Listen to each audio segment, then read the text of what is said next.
This video will contain spoilers, so please continue at your own pace. Hey everyone, thanks for checking out my video on where to find the Sphinx and answer all 11 riddles to unlock the full marks and Reaper Scorn trophies and achievements in Dragon's Dogma 2. Before getting started, please be aware that these trophies are highly missable, so either make a manual save or follow the exact answer to each riddle to not lock out the trophies and achievements. To begin, you'll want to head over to this part of the map, which is where you're going to find the Sphinx for the first time. There are two main ways of getting here, either through the left side, which is the ancient battleground, or the right side, which is the misty marshes. I highly recommend that you have at least one free port crystal.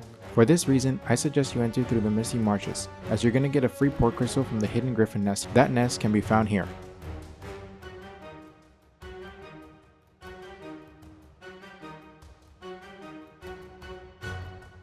Once you get to the Sphinx, you can place a port crystal near it to allow for easy returns. When you first speak to the Sphinx, it's going to have the following 5 riddles. Riddle of Eyes. The Sphinx will ask you to enter the nearby dungeon and find the item of most value from inside. The most valuable item here is the sealing vial, which is located right above the entrance to the dungeon. You'll get a Wakestone for this riddle.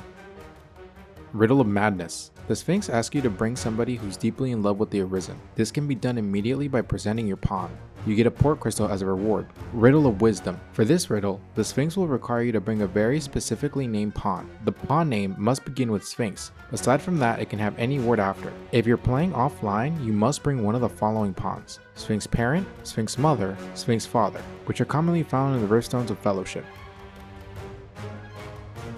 You'll get 1200 Rift Crystals for this. Riddle of Conviction. This riddle requires you give the Sphinx any item in your inventory. In exchange, the item gets duplicated. I highly recommend you give it a port crystal, as this is one of the few times you can get a new one. Riddle of Rumination. Now, this is the most difficult riddle to answer, as it requires you to return to the location of the first Seeker's token you found. If you haven't picked up a Seeker's token, then whichever location you visit first will have the Finder's token once the riddle has started. If you don't remember where the first token was picked up, then the best advice I can offer is to use your map and narrow down which areas you've been to by using the blacked out portions. From there, it'll be a matter of revisiting possible locations based on the ones you've already picked up. You have a total of 7 in-game days to find the Finder's token. You get 3 fairy stones for this.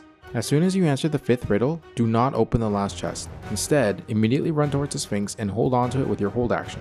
It will fly you towards the next location. Once the Sphinx lands, it'll consider you answering the 6th riddle, which is find the Sphinx at this new location. This is the unmarked 6th riddle, the Riddle of Reunion. Make sure to place a new port crystal here, as you'll need to teleport multiple times again. You get 100,000 gold for completing the Riddle of Reunion. From this point, riddles 7, 8, 9, and 10 will be asked in a random order. This means your riddles may not be asked in the same sequence as this video. Please make sure to pause and find the correct riddle based on what's asked for you. However, the answers for each riddle will stay relatively the same. Before continuing the riddles though, I recommend you progress the story far enough to have free access to Batal, as you'll need to visit the location 2 times for 2 riddles. Here are the solutions for riddles 7 through 10. Riddle of Differentiation. In this riddle, the Sphinx will show you a purple-haired man and ask you to find him and bring him back. If the image shown has straight hair, then you need to find Dante, who's in the Sword and Staff Inn, located at the center of town.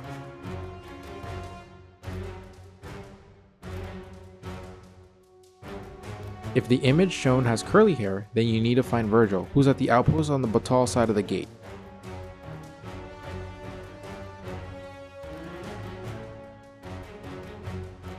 Once you get the correct brother, teleport back to the Sphinx to complete the riddle and get the whimsical daydream weapon for the trickster vocation. Riddle of Contest. In this riddle, the Sphinx will equip a ring on you that makes you do 1 damage. You need to take down an NPC that spawns to fight you. This riddle can easily be completed by picking up the NPC and throwing it off the ledge. You earn the Ring of Ambition for completing this riddle. Riddle of Futility. The Sphinx wants you to reunite a fragile vase with a specific NPC found in Batal. Now, you can either carry the vase to him, which isn't the smartest idea, or you can bring the man to the vase. Here's where he's found.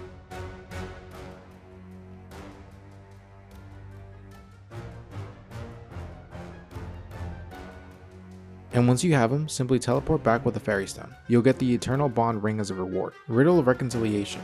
The answer to this riddle will change based on when it's asked, so it's important to remember how many riddles you've answered up until getting asked this riddle. The game is also going to disable your ability to look up the answer in your quest journal, so either manually write down how many you've answered or keep a mental note. No matter what, the minimum answer will always be 6, and the maximum answer will always be 9. The reason for this is you'll always answer the first 5 riddles to get the Sphinx to move. Finding the Sphinx at the second location will always be the answer to the 6th riddle. Since you only get asked 10 riddles in total, the maximum number can only be 9. From there, all you need to do is adjust your answer based on when you get asked a riddle. In the video example, it's my 10th riddle, so the answer was 9.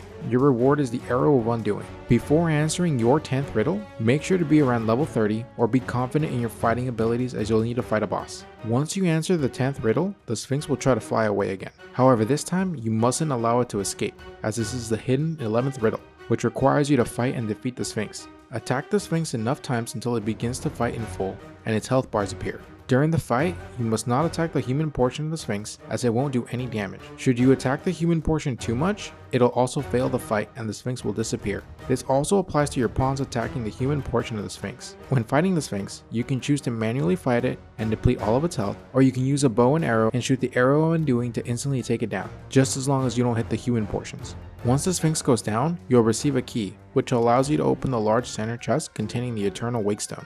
The Eternal Wakestone is unique in that it will revive all friendly NPCs, and it can be fully copied by the Forger.